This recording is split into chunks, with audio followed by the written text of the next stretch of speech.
Hello everyone, welcome to study sport. आज के इस वीडियो में हम लोग डिस्कस करेंगे इंडियन क्लासिकल लिटरेचर के हिस्ट्री को, उसके बैकग्राउंड को। अगर आप BB MKU BA English honours semester 1 के स्टूडेंट हैं तो आपके लिए ये वीडियो बहुत ही हेल्पफुल रहने वाली है, क्योंकि आपके एग्ज़ाम में ऐसा प्रश्न पूछा जा सकता है कि right a brief note on Indian classical literature. तो आप इस क्वेश्चन से किस तरह से डील करेंगे, यहाँ पे हम उसी को आज कवर करने वाले हैं। सबसे पहले हम लोग देखेंगे इसके इंट्रोडक्शन को, उसके बाद देखेंगे Indian epic tradition, themes and recensions को, एंड देन हम लोग डिस्कस करेंगे classical Indian drama theory and practice, और उसके बाद हम लोग डिस्कस करेंगे अलंकार एंड रस को, and then dharma and heroic, और लास्ट में हम लोग इसके कंक्लूजन को देखेंगे। तो चलिए हम लोग सबसे पहले इंट्रोडक्शन से स्टार्ट करते हैं।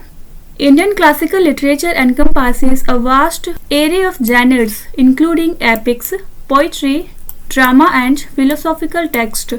मतलब कि जो इंडियन क्लासिकल लिटरेचर है, भारतीय शास्त्रीय साहित्य है, वो एनकम्पास करता है, मतलब कि इसमें शामिल है वास्ट एरिया ऑफ जेनर्स, मतलब कि विशाल श्रेणी शामिल है जेनर्स की, इंक्लूडिंग जिसमें इंक्लूड होती है epics, poetry, drama and philosophical text, मतलब कि दार्शनिक ग्रंथ।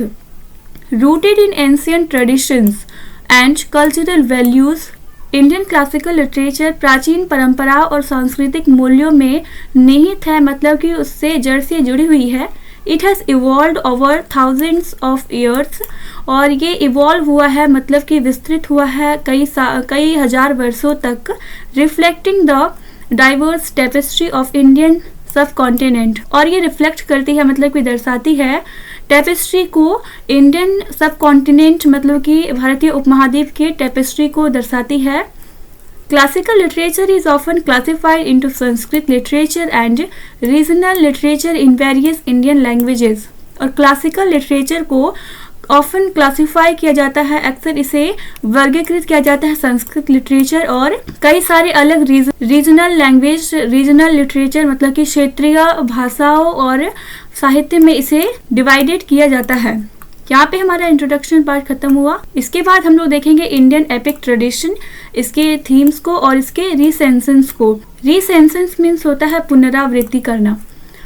थीम्स में हम लोग बात करेंगे महाभारता के बारे में। Mahabharata explores themes of duty, duty यहाँ पे कर्तव्य और या फिर धर्म कह सकते हैं, राइटियसनेस धार्मिक या धार्मिकता, and the consequences of war, war के परिणाम क्या हो सकते हैं, ये सब महाभारता से हमें पता चलता है।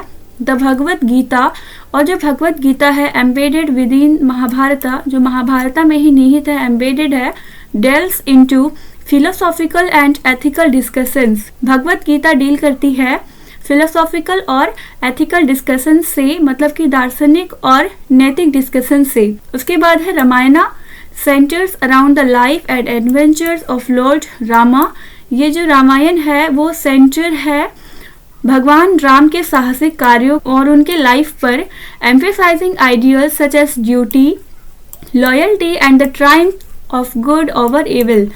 और ये एम्फेसाइज करती है आइडियल्स पर, मतलब कि आदर्शों पर, जैसे कि ड्यूटी मतलब कि कर्तव्य, लॉयल्टी मीन्स निष्ठा, and triumph of good over evil मतलब कि बुराई पर अच्छाई की जीत हमें पता चलती है रामायण से।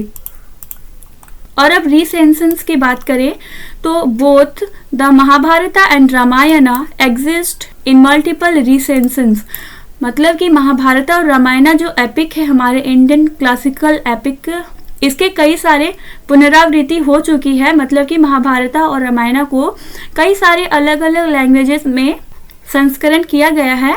डिफरेंट रीजन्स एंड कम्युनिटीज, अलग अलग क्षेत्र और समुदाय हैव कंट्रीब्यूटेड, उन्होंने सहयोग किया है, टू द वेरिएशंस, इन वेरिएशंस में, in this epic narrative resulting in diverse retelling and adaptations. कई सारे अलग अलग क्षेत्रों ने, कई सारे समुदाय ने सहयोग दिया है महाभारत और रामायण के अलग अलग पुनर्संस्करण करने का, मतलब कि दूसरे लैंग्वेजेस में इसे ट्रांसलेट करने में, इस एपिक नरेटिव को और भी ज़्यादा अडेप्टेबल बनाने में। इसके बाद हमारा नेक्स्ट पॉइंट है क्लासिकल इंडियन ड्रामा, इसके थ्योरी एंड प्रैक्टिस को हम लोग यहाँ पे डिस्कस करेंगे। थ्योरी में हम लोग बात करेंगे नाट्य शास्त्र की, जो कि एट्रीब्यूटेड है सेज भरता मुनि को नाट्य शास्त्र इज अ कॉम्प्रिहेंसिव ट्रेटीज, और ये एक कॉम्प्रिहेंसिव ट्रेटीज है, मतलब कि ये एक विस्तृत ट्रेटीज है ऑन परफॉर्मिंग आर्ट्स के परफॉर्मेंस पर, इंक्लूडिंग ड्रामा, जिसमें ड्रामा शामिल है। इट आउटलाइंस, ये रेखांकित करता है द थ्योरी ऑफ रस के थ्योरी को ये आउटलाइन करता है, रेखांकित करता है। और रस क्या है? ये एक एस्थेटिक एक्सपीरियंस है, मतलब कि सौंदर्य अनुभूति है, अनुभव है। एंड प्रोवाइड्स गाइडलाइंस, और ये गाइडलाइंस प्रोवाइड करता है। कौन गाइडलाइंस प्रोवाइड करता है? थ्योरी ऑफ नाट्य शास्त्र। वेरियस एस्पेक्ट्स ऑफ थिएटर के वेरियस एस्पेक्ट्स पर ये गाइडलाइंस प्रोवाइड करता है, इंक्लूडिंग, जिसमें शामिल है stage craft, acting and music. And then हमारा नेक्स्ट सब पॉइंट है dramatic structure. Classical Indian drama typically adheres to a 5-act structure incorporating elements like exposition, complication, climax and resolution। हमारा जो classical Indian drama है इसमें mainly 5 acts होते हैं। इसके जो स्ट्रक्चर उसमें 5 एक्ट्स होते हैं, जिसमें से एलिमेंट शामिल होता है, जैसे कि एक्सपोजिशन हो गया, दूसरा है कॉम्प्लिकेशन, थर्ड है क्लाइमेक्स एंड फोर्थ है रिजोल्यूशन। थ्योरी के बाद हम लोग बात करेंगे प्रैक्टिस के बारे में। Sanskrit dramatist playwrights like Kalidasa and Bhasa were instrumental in shaping classical Sanskrit drama. Playwright जो है हमारे कालिदास और भास, ये दोनों इंस्ट्रूमेंटल माने जाते हैं इंडियन क्लासिकल लिटरेचर को, मतलब कि संस्कृत क्लासिकल ड्रामा को शेप देने में ये काफ़ी इम्पोर्टेंट हैं। कालिदास है शकुंतला, और कालिदास का जो प्ले है शकुंतला, और भास का जो प्लेज है वो एग्जाम्पलीफाई करता है, मतलब कि उदाहरण प्रस्तुत करता है the high artistic standards of classical Indian theatre. Kalidas की प्ले शकुंतला और भास के जो अदर प्लेज होते हैं वो हमें इंडियन क्लासिकल थिएटर के लिए हाई आर्टिस्टिक स्टैंडर्ड्स वाली प्लेज प्रोवाइड कराती है। देन हमारा है रस एंड भाव। द नाट्य शास्त्र इंट्रोड्यूसेस द कॉन्सेप्ट ऑफ रस। जो नाट्य शास्त्र है वो हमें परिचित कराता है अवधारणा से। किसकी अवधारणा से? तो रस की अवधारणा से, रिप्रेजेंटिंग, जो कि रिप्रेजेंट करता है द इमोशनल इसेंस को एक्सपीरियंस्ड बाय द ऑडियंस। जो एक्सपीरियंस करते हैं ऑडियंस, जो इमोशनल इसेंस उनके मन में आता है, उससे हमें इंट्रोड्यूस कराती है रस और भाव। The emotional state. भाव क्या होता है? ये एक इमोशनल स्टेट है जो पोर्ट्रेट किया जाता है कैरेक्टर्स के द्वारा, और ये कंट्रीब्यूट करती है टू द क्रिएशन ऑफ रस। और ये जो भाव है यही क्रिएट करती है रस को।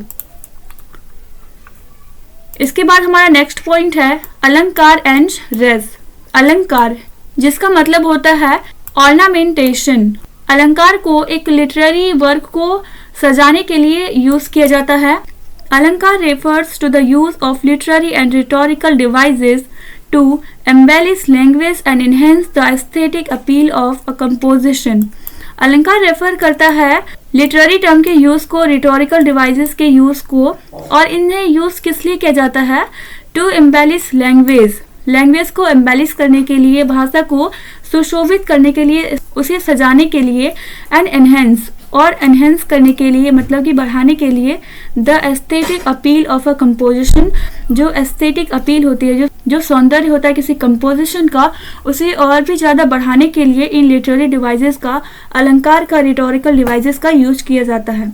फिगर ऑफ स्पीच जैसे कि metaphor, simile and other poetic devices are employed to add beauty and depth to the expression of ideas।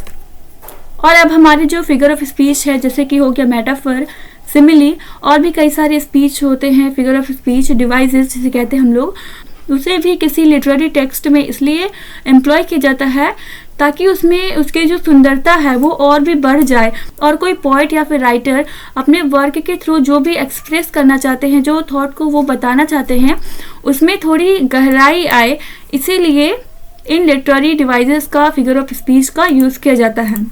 इसी में हमारा एक सब पॉइंट है रस, जिसे एस्थेटिक एक्सपीरियंस कहते हैं, सौंदर्य अनुभूति।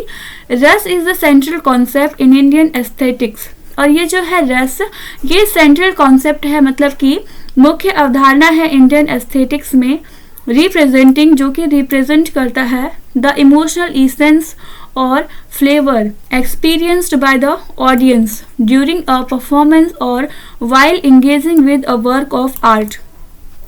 तो एक्चुअली में रस क्या है, ये एक इमोशनल इसेंस है और या फिर कह सकते हैं ये फ्लेवर है, टेस्ट है, स्वाद है, जो एक्सपीरियंस किया जाता है ऑडियंस के द्वारा जब वो किसी परफॉर्मेंस को देख रहा हो या फिर वो किसी वर्क ऑफ आर्ट को पढ़ने में बिजी हो, उसमें इंगेज हो। The 8 primary rasas including love, humour, sorrow, anger, heroism, fear, disgust and wonder.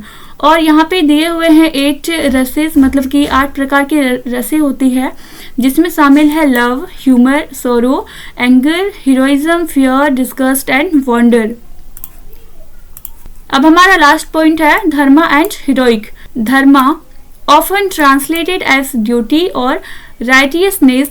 धर्मा को अक्सर ऐसा कहा जाता है कि ये कर्तव्य है या फिर धार्मिकता है, राइटियसनेस है। इज अ फंडामेंटल कॉन्सेप्ट, ये एक मौलिक अवधारणा है इन द इंडियन फिलोसफी, भारतीय दर्शन में और लिटरेचर में। द एपिक्स स्पेशली द महाभारता, और जो इंडियन एपिक्स हैं स्पेशली महाभारता की बात करें तो ये है extensively explores the complexities and nuances of Dharma in various context. तो महाभारता जो है ये काफ़ी एक्सटेंसिवली, मतलब कि विस्तृत रूप से एक्सप्लोर करता है, पड़ताल करता है कॉम्प्लेक्सिटीज को, कॉम्प्लेक्सिटीज एंड न्यूएंसेस ऑफ धर्मा। धर्म के जो कॉम्प्लेक्सिटीज होते हैं, जो बारीकियां होती है, इसे वेरियस कॉन्टेक्स्ट में महाभारता एक्सप्लोर करती है। Characters are often faced with moral dilemmas, और जो कैरेक्टर्स होते हैं इंडियन एपिक्स में वो मॉरल डिलेमा फेस करते हैं। And their adherence to dharma becomes a central theme emphasising the consequences of ethical choices. और धर्म का अनुपालन करना, एक्चुअली में अधेरेंस का मीन्स होता है अनुपालन करना। जो कैरेक्टर्स हैं उसे धर्म का पालन करना पड़ता है, उनके लिए काफ़ी मॉरल डिलेमा भी आ जाती है। और ये जो चीज़ें हैं ये सेंट्रल थीम बन जाती है इंडियन एपिक्स की, और ये एम्फेसाइज करती है, जोर देती है कॉन्सिक्वेंसेस ऑफ एथिकल चॉइसेस, नैतिक चॉइसेस के क्या परिणाम होते हैं उसके कॉन्सिक्वेंसेस को दिखाती है। फिर है हमारा next sub point heroic. The concept of heroism, heroism means होता है वीरा या फिर वीर, is integral to classical literature. Integral means होता है अभिन्न, मतलब कि हीरोइज्म का जो कॉन्सेप्ट है, जो अवधारणा है वो इंटेग्रल है इंडियन क्लासिकल लिटरेचर में, मतलब कि ये एक अभिन्न हिस्सा है भारतीय क्लासिकल लिटरेचर का, particularly in the portrayal of epic heroes. और ज़्यादातर हमें ये सब देखने को मिलता है एपिक हीरोज में। एपिक हीरोज को काफ़ी वीर दिखाया जाता है। Characters like Arjun in the Mahabharata and Ram in the Ramayana embody heroic virtue such as courage, valor and selflessness। और अगर हम लोग बात करें अर्जुन की जो महाभारता के कैरेक्टर है और राम की जो रामायणा के कैरेक्टर हैं, इनमें हीरोइक वर्च्यू होते हैं, हीरोइक गुण होते हैं, जैसे कि हो गया हमारा करेज, वैलर और selflessness. Heroic deeds and the triumph of good over evil are recurring motifs contributing to the larger narrative of Indian classical literature।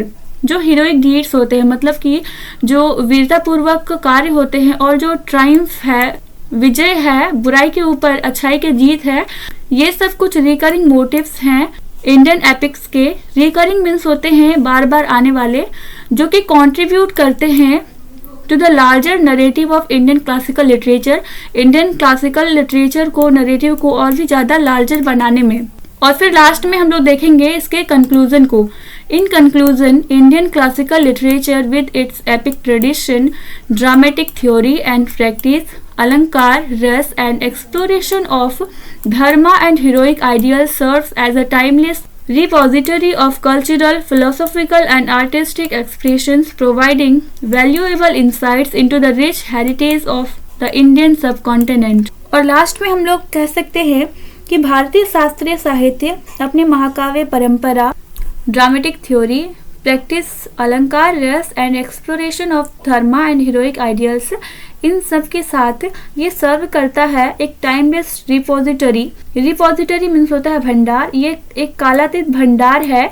किसका कालातीत भंडार है? तो कल्चरल मतलब कि सांस्कृतिक, फिलोसॉफिकल मतलब कि दार्शनिक, और आर्टिस्टिक एक्सप्रेशंस की मतलब कि कलात्मक अभिव्यक्ति की, जो कि प्रोवाइड करता है हमें एक वैल्यूएबल इंसाइट मतलब कि एक मूल्यवान अंतर्दृष्टि प्रदान करता है into the rich heritage of the Indian सब कॉन्टिनेंट। भारतीय उपमहाद्वीप के सब कॉन्टिनेंट के रिच हेरिटेज के लिए एक मूल्यवान अंतर्दृष्टि प्रदान करता है। यहाँ पे हमारा आज का वीडियो खत्म हुआ। आई होप ये वीडियो आपके लिए हेल्पफुल रही हो एंड ऐसे ही और वीडियोस पाने के लिए हमारे चैनल के साथ बने रहे। Thank you for watching the video.